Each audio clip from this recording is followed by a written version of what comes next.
Hey guys, Jessica here. So today we're going to talk about an issue that frustrates moms to no end, and I want to take this time to kind of explain to you why our response in my Facebook group is to then play a game of 20 questions. We are not playing 20 questions with you because we want to waste your time or we want to tell you that you did something wrong. We're playing 20 questions because we have to ask you 20 questions to get to a meaningful answer because we don't actually want you to go buy more pumps if they're not going to be magical for you. I love a good breast pump. I love wearable pumps. I love portable pumps. They don't always work for everybody. And that's why there is no such thing as like, what is the best pump for elastic nipples? What is the best pump for low supply? If you have an issue with pumping, the best pump is going to be the pump that is most closely suited to what you need that also accommodates your needs. So the question is, why isn't this breast pump working and what pump would be a better fit? Well, if your breast pump's not working, it's one of two things. Either A, it's mechanically failed and there's something going wrong with your pump, or B, it's not being used effectively, or C, it's just not the right pump for you. So we always start with B. How is it being used? Because if I don't know how it's being used, it is almost impossible for me to tell whether it is the wrong pump for you or it's mechanically failed or if it's just not a good fit. If it's something with how it's being used, we want to ask these questions. So that's going to be the flange fit, the bra fit, the pump schedules, the milk supply, the what other concerns do you have in your lactation situation questions. Again, a lot of moms get defensive when we ask this. We're asking this because we want to know what the circumstances are surrounding the use of this pump. If you used it ineffectively, if it wasn't used correctly, then it may be something that we can fix. And I don't know about you, but if I can fix the problem by resizing my flanges, changing my bra fit, less than a $50 investment into making my pump work, that I'm going to have to make into another pump to make it work, I'd rather try that first because there is then a good chance we can get your pump to work for you. So we're going to go through B first. If everything is being used effectively, that's when we can look at it, is it A or C? So A is it mechanically failed? Has something gone wrong with this pump? The way that we determine if something's gone wrong with the pump is that the pump is not performing as it's supposed to when it's being used under optimal conditions. If your pump, I've got my Willows, this is a 3.0 in my hand right here. And this is the one I'm going to pick on because this one is one that frustrates moms to no end because it likes to throw errors. It throws errors because the day ends in Y. And one of its favorite errors to throw is to gulp air and tell you that it pumped 40 ounces in 5 minutes, and then you take it off and it's got drops. And then moms are like, my pump is broken. It's the sensor is wrong. And they get frustrated with us because we say, hey, let's double check how it's being used, because that could be related to air getting in here, which is on the nipple side, which we can correct. That's going to be related to bra fit, flange size. Or it could be the sensor malfunctioning related to cracks on this. And these do die. You can actually see. I wrote that this is dead because this is one that I can take apart for different things. Whether I'm taking it apart for parts, taking it apart to show something, this is a dead hub. They do die. We're not denying that they die.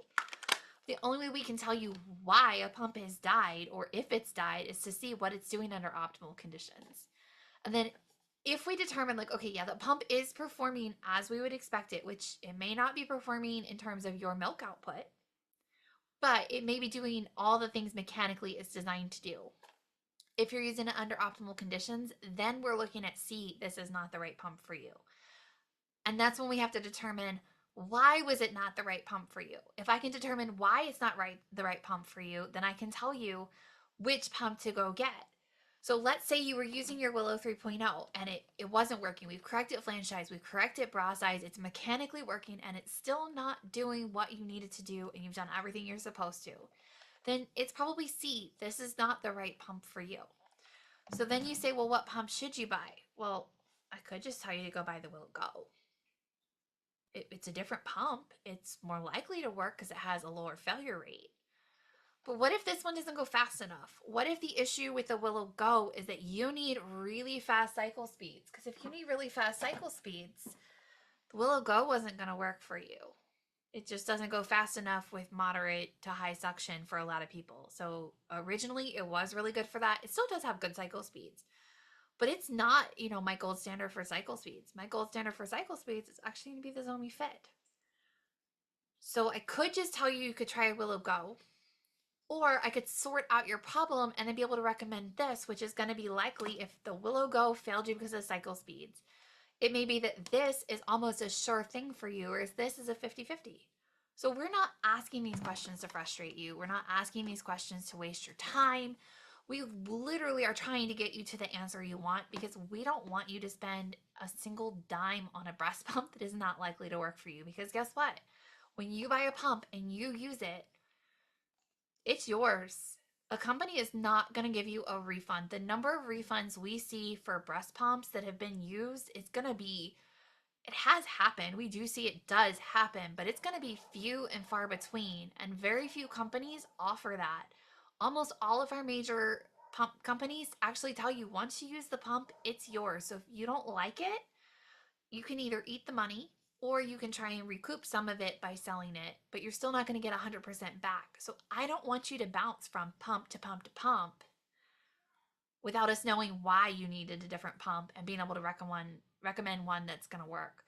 I also want to make sure if you tell me your pump is not working that we've had a chance to evaluate, because if you have a warranty on this, let's say this is not working because that arm is malfunctioning and that's why you're getting those obnoxious amounts of milk, is that the arm is actually pushing the flex tube inappropriately. We're getting air in the system, and a new pump motor would solve your problem. If it's under warranty, I'm going to let Willow pick up the bill. I'm going to let any pump company pick up the bill for their warranted pump if it's not working correctly. But again, in order to sort that out, I do have to ask a lot of questions, and I often need moms to actively participate in the troubleshooting to help you sort that out. I'm here to help you pump effectively with these pumps. My team is here to help you pump effectively with these pumps. We want you to be successful. This is the only way that we have found to be reliably supportive of that goal. So definitely cooperate with the process. I promise there's a method to our madness. Remember that if you're in the group troubleshooting, we are not getting paid for the time that we are in there helping you. So if we're taking the time out of our day, because we're all moms, we're all busy, if we're taking the time out of our day to ask the question, trust our process. There's a reason that we can get wearables and portables to work when other people can't. And it's because we put the effort into figuring out the whys behind your issues so that we can help you get to that success line sooner. So hopefully that helps explain some of our process, and happy pumping.